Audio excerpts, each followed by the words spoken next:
For those that missed the live stream last night on 777, it is being edited and it will be put back out here shortly.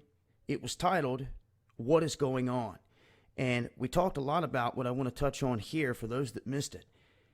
Dealing with Russia and all the actions that they're taking here recently. Now, I just put out a video talking about the U.S. putting their THAAD missile system in strategic locations in the South China Sea. Vladimir Putin saying that they could attack the United States on multiple fronts. I've also talked about the possibility of pipelines being attacked. Crimea, Ukraine, a vulnerable spot there. Syria, another war front obviously out here that has got a lot of attention, and rightfully so because of everything that's going on there. And really, Vladimir Putin has been ordering his military to do all these different drills that have raised red flags itself. Here recently, they had 40 million people take place in maneuvers to go underground and to move into other cities toward Moscow. 40 million people moved in just 3 days is a massive logistical feat. They did it. They pulled it off. They continue to do these things. Now they're backing China, and they have so many different economic and military pacts with China. It's ridiculous.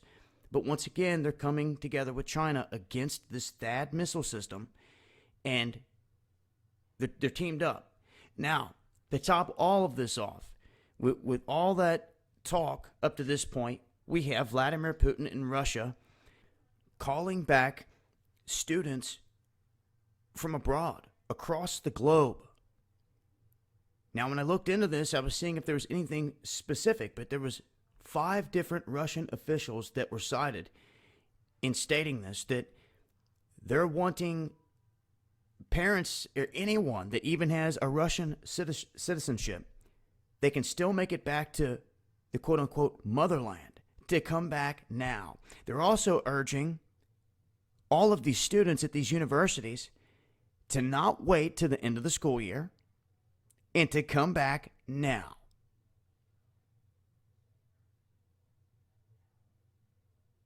This is a move that has really raised some eyebrows.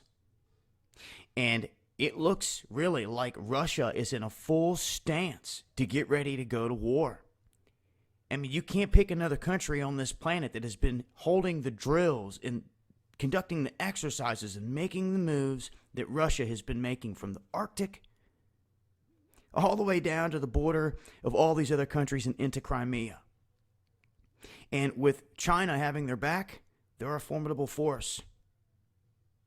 And I can't help but think that if there would have been any intelligence whatsoever in our military throughout the past few decades, someone should have known that the biggest thing that anyone could have done was try to work in between Russia and China and turn them against each other.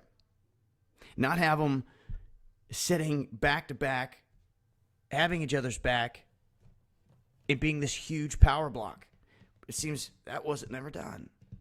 It doesn't seem at this point that there's much of anything that's going to separate China and Russia. I mean, you tell me what it would be. Unless they were the last 2 countries here fighting for resources, I don't see them ever going to war. And the only way to really make these countries fall is to crush their economies, to put them in the dark, to cause civil chaos within their boundaries. And that, I believe, is the plan globally. It could very well start with the U.S. economy because everything seems to be pinned on that petrodollar. It comes crashing down. Of course, someone's going to step up, whether it's the Russian ruble or the Chinese currency. Someone's currency in the IMF basket is going to step up to be used as the main global currency. And for a short time, they will inflate. They'll see a huge gravitation toward them. But it will be short-lived. It will be a bubble that will burst. Because if the United States collapses and all the other dependents around it with the U.S. dollar all start to collapse, then the goods that China has to take in, they are dependent on many other countries just to feed their people.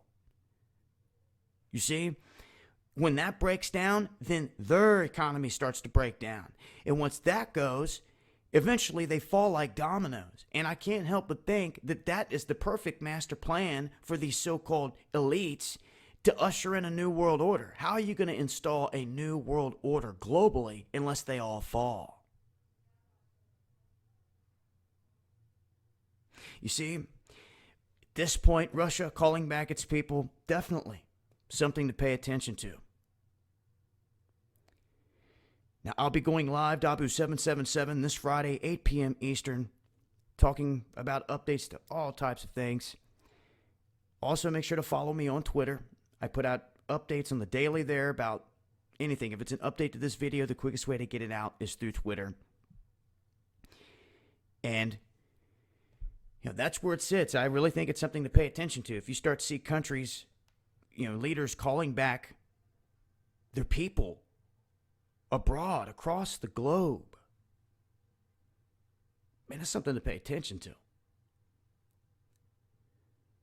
You talk about the elites running for the hills or going into hiding, and this is right around the same level. But they're expecting something big. We've seen tensions all along, but to take it to this point, this is where it sits nonetheless. Keep your eyes open for a unique video I'll be putting out. Mysteries of the Georgia Guidestones. Finally got to go up there. I've got some amazing aerial footage. And I'm going to piece that together and put it out there for everyone to see as well. And also make sure to check out our recent sponsor here, the Essential Drug Store. Just to go with these guys specifically because they offer as to be an avenue for everyone out there to go down to be able to get any medicine you need through a legitimate licensed pharmacist. I'm talking antibiotics, heart medicine, insulin, all that stuff. It's there if you guys need it. I'll leave links in the description box. Until next time, this has been Dabu7. Much love.